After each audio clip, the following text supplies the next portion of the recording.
Hello my friends and welcome to a very special episode of One Credit Classics, episode 25, quarter of a century. We made it, didn't we? You've probably seen this series. There's been I won't say a switch towards, but there's been an achievement run so far, and I've talked a bit about different achievement runs, so I thought for a milestone like 25, it'd only be right to do an achievement run.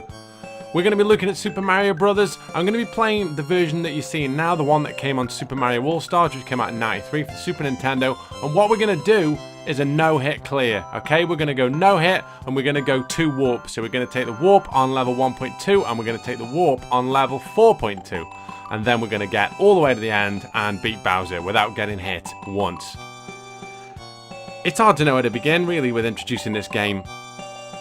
It was the sequel to 1983's Mario Brothers. People think it was the first game that really featured Mario, but if you go back a lot further enough, Mario actually appeared as a Jumpman in Donkey Kong in 1981, and it wasn't until 1982 that they actually gave him the name Mario. Rumour was that he was named after a guy called Mario Segal, who was a landlord who rented a warehouse to Nintendo in America when they were setting up, and they named it after him. I have to say, they were quite behind with the rent, and they were saying, "Look, we're gonna, we'll make it. Don't worry." And apparently, they named the character after him. Designed by Shigeru Miyamoto and Takahashi Tezuka, and the music once again by Koji Kondo.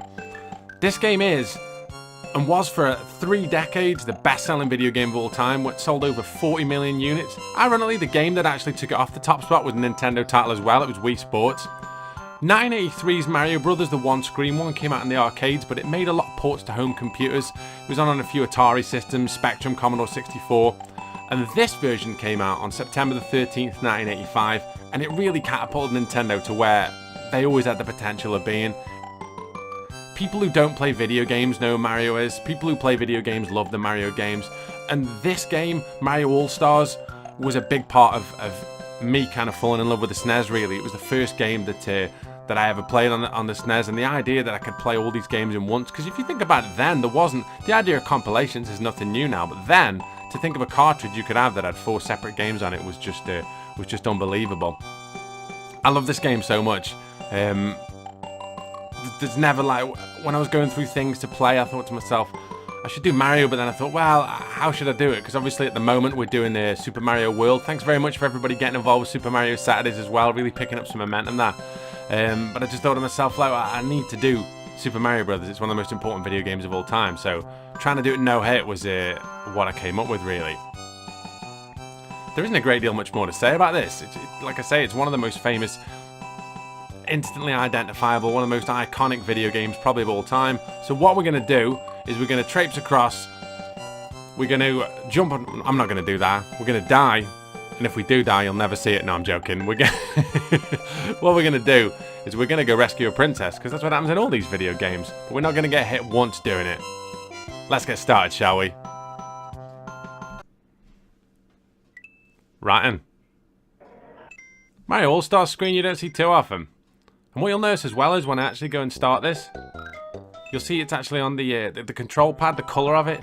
It's on the US colour scheme, because I'm playing the American version. So, level 1.1, perhaps the most famous.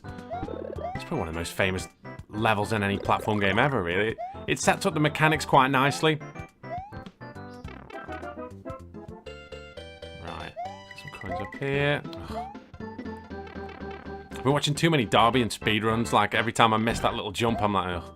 So yeah, that cuts like the bulk of the level out. And then we'll go to the top. Or not. Maybe I'll just slip in at a small jump.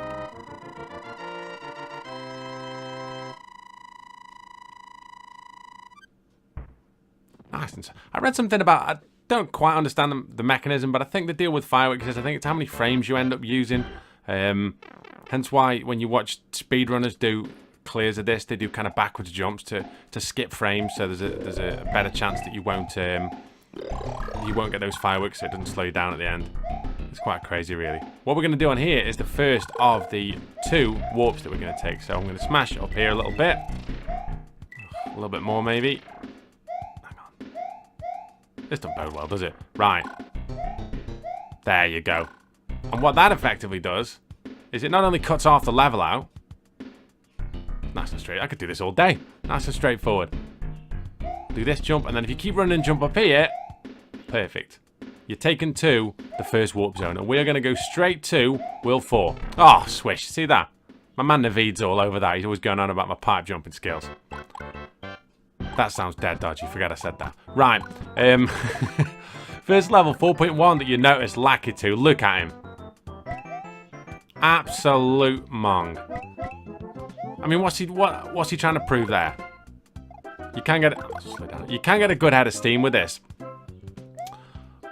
Because he keeps trying to follow you, but this level's quite short, really. If I make this next jump, yeah, this is it. So I'll just go up here and then he's done. There's coins on there.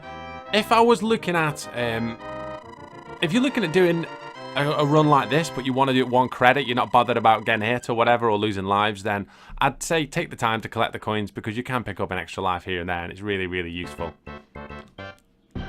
Down we go again to another underground world. Now, the key to this is to do a small jump to land there, then a big jump. Perfect, you see? Well, it would be a bigger jump, but yeah, nice and straightforward. God almighty, what's happened to me? Need more tears, what it is. So, the warp that everybody thinks is the one is where you jump on the top there, but it's actually underneath, which is the good warp. The warp at the top only takes you to World 5, I want to say. Whereas, if I can... There we go. Now, if I go up here and climb the invisible beanstalk, what I can do is get all the way up to the top, collect a few coins, and have the option to go to 6, 7, or 8. There we... Oh, come on. Right. So what I've got to do now is do all the levels on World 8, and there isn't an underground level. And this is, in all fairness, where it gets hard.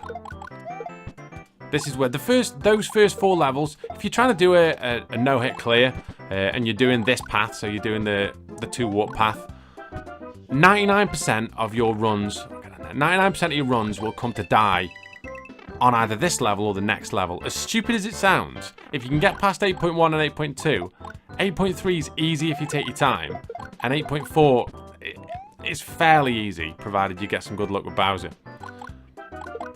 The other thing is, as well, with fireballs, it makes it so much easier. Try and have a couple on screen at once when you're doing the run-in. Just need a bit... No, I'll be alright. Right.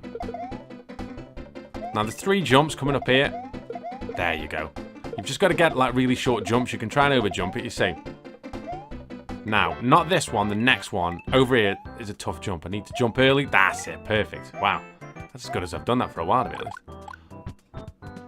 Now, you ain't speedrunning this, so take your time. It's the key with all the endings to these levels. You can die really, really easily. Good performance that, though. Pretty solid. As I said before, though, 8.2 is where it gets hard. Very hard. Especially if you're trying not to get it full stop. Right, so what I'm going to do is I'm going to scroll this other turtle on, get back, and then try and clear a path. Okay, so let's go. And what I need to do is I want to get to this second to top step if I can. Because there we are. Because when you're standing on that and you kind of... just your head's kind of above it. When you fire fireballs, you automatically flip him over at a bit of an upward arc, and it's easier to kill that Lakitu, and if you kill him, it makes this bit of the level a lot easier. Right, now. Right, bullets. I need to sort this bit. I'll wait for that turtle and get him gone. Wait for that. There we go. Never worried. Right. Now this is the key. If you can stay above the paths, I need to make it to this one. Oh, no, I don't think I made that. No, I'm alright, I'm alright, I'm alright. Yeah, oh no, you can't kill him. There we go.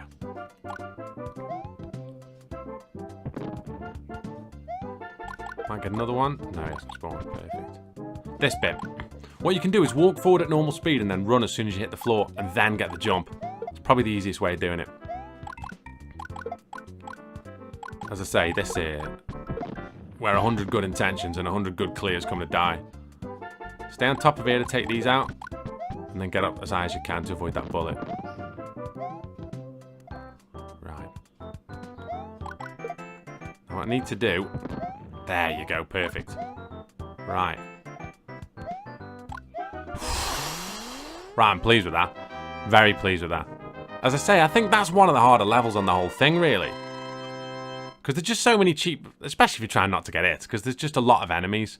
Right, on the right-hand side, you can see a little picture of a hammer brother. They play a big part in this level. Get in double fire in there. Oh, I'm alright, I'm alright. Yeah.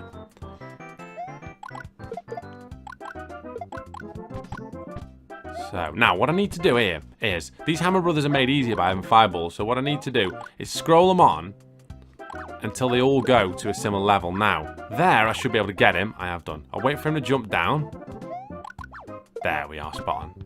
That's the way to do it. If they're on the bottom rung, you can get them just from standing on the platform. But if they're on the if they're on the middle one, you need to jump and get them.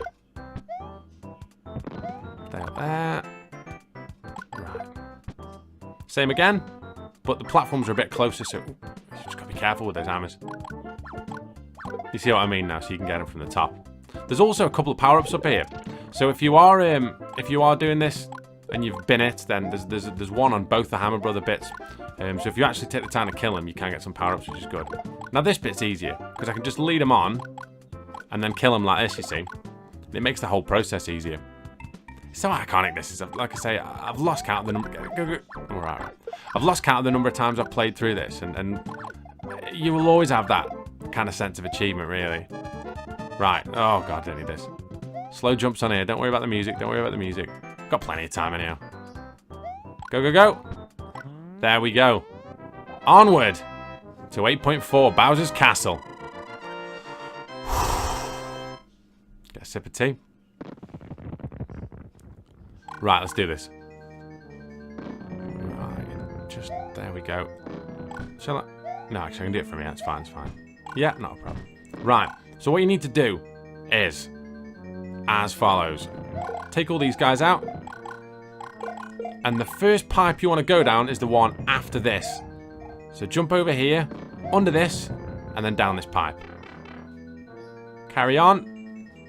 Go over these two. I don't know why, it's just quite satisfying doing that. Take these two out. Now you'll go over another bit, and you'll need to take some turtles out here. There we go. Come on. Yeah. And you'll hit a block down this pipe here. Now this is the cheat bit. What you need to do is not get hit by these fish. Over here. And it's this pipe here. Now this takes you to the water bit. Now, it's almost harder being bigger to get through this bit without being hit. Let's try and get... There you go. If you can take them out, it's a big bonus. 3 to get up there. Let's have a look. Oh, come on. Oh, no. Don't want to get... It's all right. It's all right. Oh, come on. Up. Oh, forget him. Get that one. Go. I'm all right. Don't worry about it. God almighty, that was close. Right. 3 things left and I can finish this. 1, kill him. 2, nail this jump. And Bowser should come. Get ready, duck. Now, what I can do is just back up and fireball him. Back up, duck that. And that, my good friends, is Bowser done. And that is Mario Brothers, no damage, no hit. Oh.